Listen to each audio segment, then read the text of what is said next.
Hello everybody and welcome back to yet another Elder Scrolls Online house tour. This one I am very excited about. In fact, I'm so excited that this has become my new primary residence. If you would like to pop by and take a visit, which is the first time I've actually changed my primary residence since I first bought Matheson Manor, because I used to love that house so much that I just couldn't bear changing my primary residence, but I really like this place, so yeah. So this is my Ayleid ruins build in Serenity Falls estate. As you can see here in the entrance, it's kind of like a cave area. I wanted to create almost a sort of collapsed ruins feel for this. So I've got the partly destroyed column there to the right as I'm walking up these stairs here.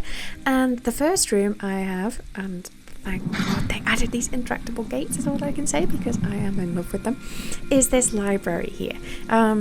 Headcanon is that statue will come alive and try to kill you if you try to steal any of the books, but obviously I can't make that happen. So just imagine that. Don't steal my books. Okay.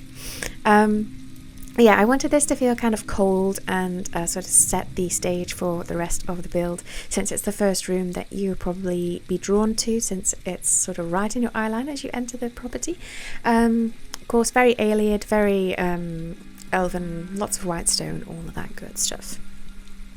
Heading back down here to the main bit, we can see that the build continues around this way too. And to the left on the floor there is one of those sort of collapsed and completely destroyed columns, again to try and create that that feeling that it's long abandoned and it is falling apart very slowly. I love these ancestor moths, so I decided to put them here to add some visual interest, to try and lure your eye back to that creepy red glow that's going on in this cave back here. So yeah, in here, oh, I have a floating book. Let me just quickly fix that. For some reason I had a lot of problems trying to get stuff to not be floating, because I was looking at it from different angles and it looked fine, and oh yes, crazy. So let me just fix that, and just forget that you saw that didn't happen. There was no floating book. I don't know what you're talking about. But anyway, back to the door. So yeah, I wanted this place to be kind of almost to hint that there's necromancy going on in here. So we have one of those burial mounds here, and oh, just wait for it. There he goes, the creepy hand coming out to see where you are. And since there isn't a shovel in the game, I just used the pitchfork to look as if he's just been buried or is part of some ritual. And then we have the 6th house totem there, creating the sigil on the floor, and a bunch of soul gems and skulls and baskets and all that evil stuff going on there. I wanted this from the start to be kind of creepy, but I didn't actually know that burial mound with the hand existed until a friend told me about it, and it's just perfect. I'm so glad that exists. So, heading back out to the main area here, there is another room to this side before we head up the stairs, which I kind of wanted to be a hidden room, but I also didn't want it to be too hidden because I didn't want people to miss it, so it's just covered by those vines. Because in here, there's a little bit of a backstory going on, just a tiny one. So we've got those on the wall. We've got the mage, the warrior, and the thief.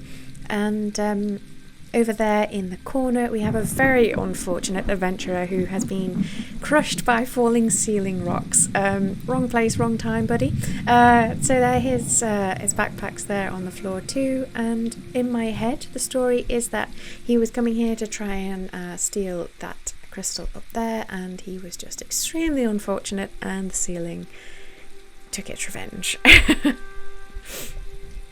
I like to have these little stories and things hidden in my houses sometimes if I can fit them in, because it just amuses me to create the setups for them.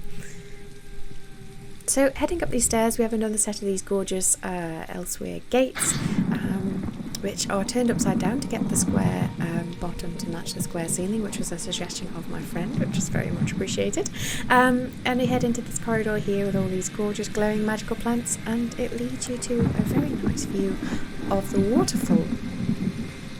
I wanted this to kind of look like sort of an old cave system that the ruins had been built into or built around, and I'm really pleased with how that view worked out actually. Here we have another statue because I wanted to have another focal point in this room but not have it like full of stuff. And then we have the annoying talking skull guy who is actually super funny, just to add a little bit more interest us there. Heading into this room, I wanted it to be as if my thief had found an almost collapsed room and then reinforced it with like wooden boards and sort of joists and stuff, and then she stores various artifacts in here because in my head she discovered this place and thought, hey, people haven't been here for a long time apart from that really unfortunate guy at the entrance, let's stick some stuff in here because it's unlikely anyone's going to come for it. So of course I got a couple of sleeping bags there on the floor as well, so people can stay here and guard the stuff, or they can hide out here, although I don't know how good it would be as a hideout since there's no kitchen or anything like that, but yeah, you can sort it, it'll be fine. Heading into this room over here, it's just a little tiny cozy room. I was originally going to have this as kind of like a master bedroom, but I decided to keep it more in sort of in the sort of style of ruins that have been abandoned for a long time.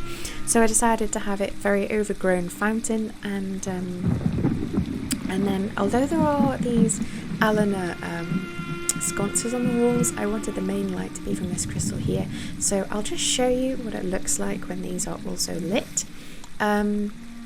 So you've got the choice of it being a little bit warmer, or perhaps you could just have it with that cool blue light if you prefer that. So this is just intended to be a very relaxing side room, and yeah, I really like the sound of that fountain, it sounds really nice.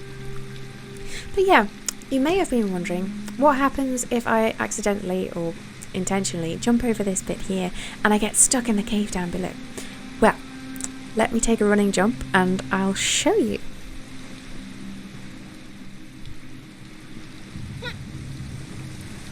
Okay, so let's say you jump down here and think, oh, I have a really great view of this cave down here. Oh, I also have 2 holes in the roof because I want the sunlight to be directed at the waterfall, and it works quite well. I'm quite pleased about that. But I have done this tour at night because it makes the magical lights look better. Anyway, so if you do jump down there intentionally or accidentally, there is this side passage here with these stairs. Oops. That lead back up to this corridor, and a friend who visited didn't notice that until I pointed it out, so I'm very pleased about that. But yeah, I wanted it there just in case you jump down, because I know there's a shortcut to get out, but but I also like the idea that there's a hidden staircase down there. So yeah, this is the end of my Ayleid Ruins build. I'm very excited about this place. If you want to drop by, feel free, and don't forget there is a link to my Discord or my Instagram down below if you want to join me there. Thank you very much for watching, and I hope to see you again in the next one. Bye!